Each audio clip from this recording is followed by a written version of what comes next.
Dear children, welcome to the fourth session of chapter 6. In this session, you will learn jump statements in Python. Suppose you want to write a program for a vending machine. The program should work like this. It should take input of the number of candies you want and it should print the word candy that many times. So let me take a variable n is equal to int input how many candies do you want?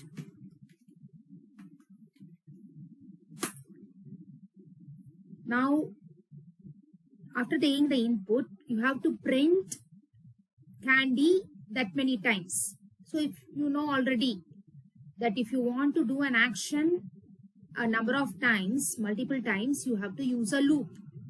In Python there are two types of loops, for loop and while loop. Here I will go with the while loop.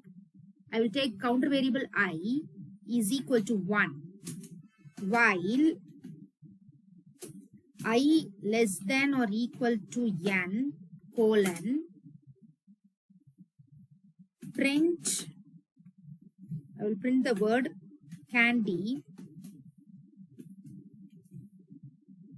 and I have to increment the counter variable. So I plus equal to 1. Also, let me attach else part for the while loop. Else colon print thank you.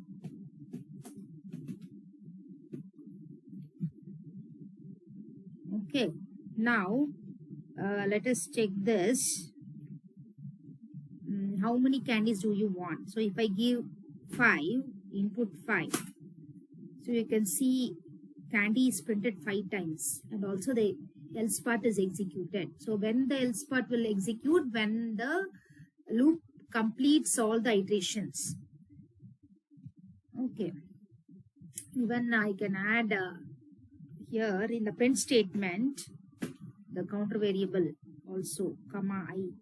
So you can see each time I need not count how many times candy is printed. Suppose I want 7 candies, you can see candy is printed 7 times. Now suppose this vending machine has in stock only 10 candies. So let me introduce another variable here, available number of candies. Let me take as AV as a variable. Available number of candies is equal to 10. Okay, let me save and run. Suppose I want 8 candies. It is giving 8 candies because there are 10 candies available. I am asking for only 8 candies. Okay, there is no problem. Okay, let me run again. Now if I want 15 candies, it is printing candy 15 times. But there are only 10 number of available candies. So how to tackle this? We don't want output like this. So for that, now only comes the use of a statement called break statement. So here I'm going to use break statement inside the loop, while loop. If I'm going to place a condition here, I is greater than AV, that is the counter variable is greater than available number of candies, AV, colon, I will print sorry,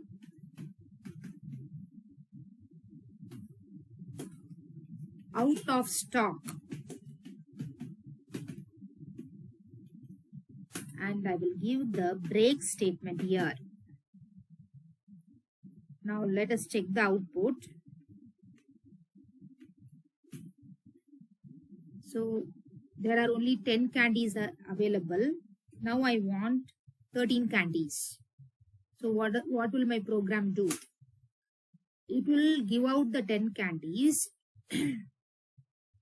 and then print sorry, out of stock. And also note that the else part has not been executed. So what is happening actually here?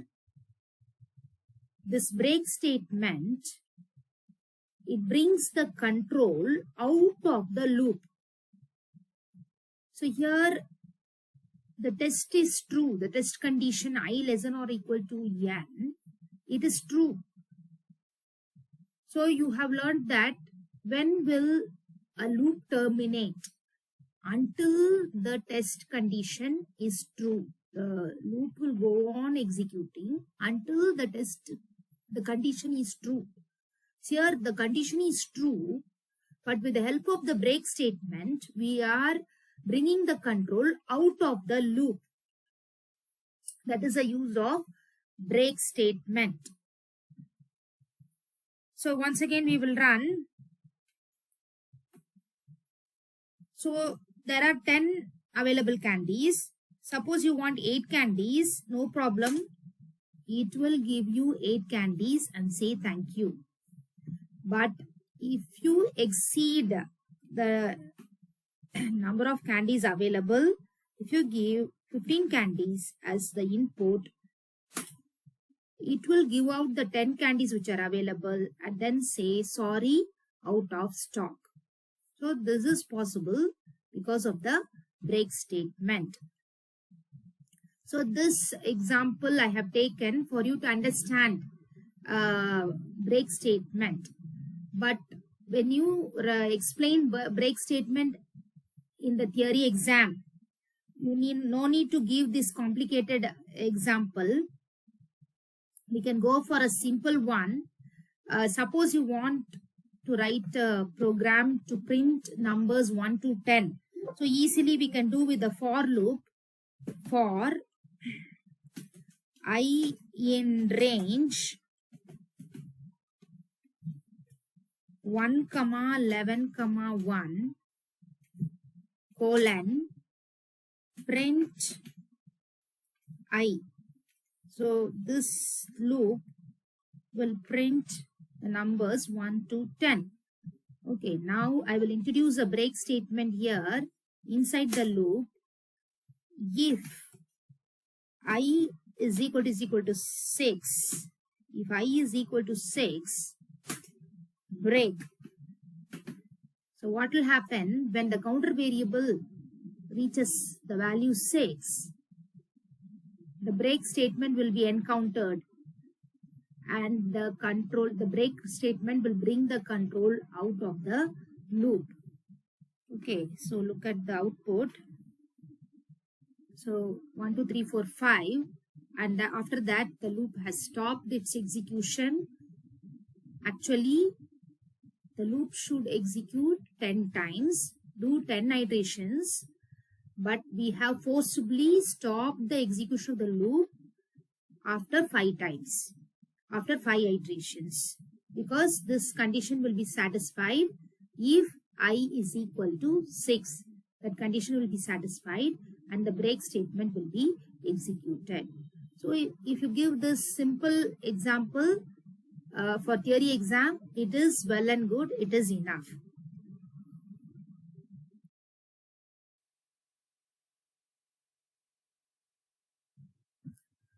Now I will write a for loop to print numbers 1 to 10 for I in range 1, 11, 1 colon print I. So see the output of this for loop. It has printed numbers 1 to 10. Okay, suppose I want to skip the numbers which are divisible by 3. I want to print the numbers 1 to 10, but I want to skip the numbers which are divisible by 3. If I modulus 3 is equal to 0 colon So within the for loop, I'm writing an if statement. Continue. Okay, see the output. So the numbers which are divisible by 3 are skipped. 1 is printed, 2 is printed, 3 is skipped. 4 is printed, 5 is printed, 6 is skipped. 7 is printed, 8 is printed, 9 is skipped. Okay. Because these are the numbers which are divisible by 3. So what does the continue statement do? It skips the remaining part of the loop. That is the statement which is below it. It will skip that statement and continue with the next iteration. This is how the continue statement works.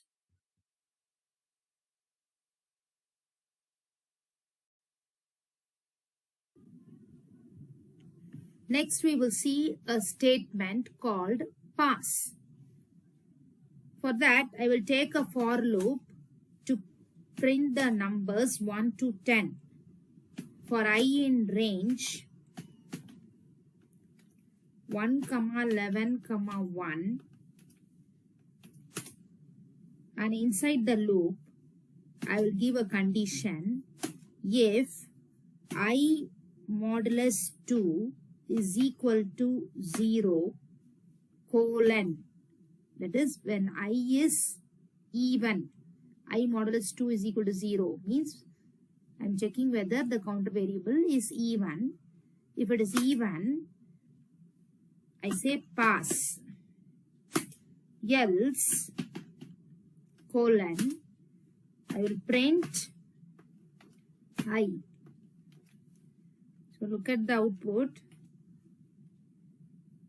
This program has printed the odd numbers from 1 to 10.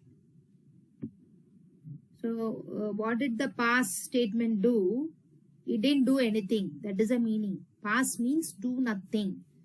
So if this condition is satisfied, if the condition is true, if I modulus 2 is equal to 0 is true, pass. So if you want in the statement block, no action to take place, nothing to take place, then you can put the pass statement in that position. So we have seen in this session 3 statements: break, continue, and pass.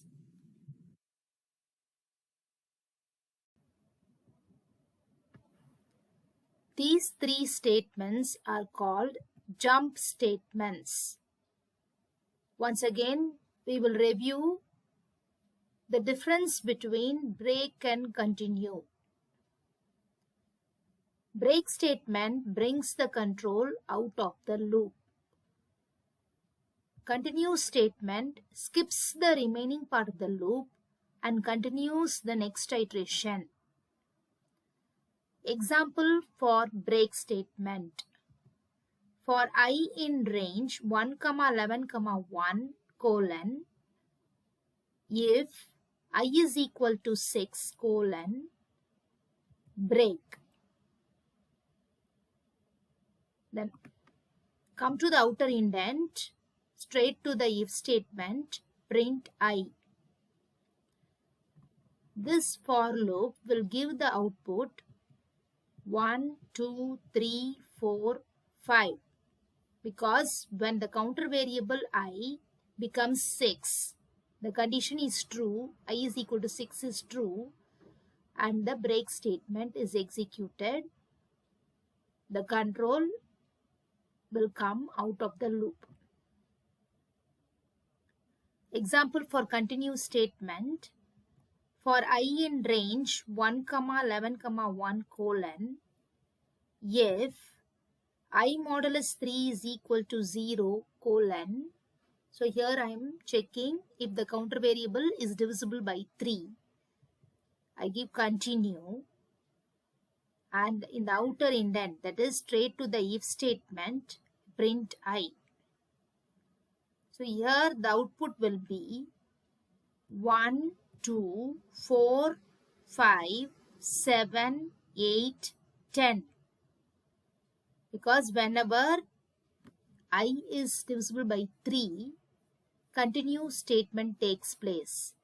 That is, continue will skip the remaining part of the loop and continue with the next iteration. So that is why in the output you can see that the numbers which are divisible by 3 are not printed.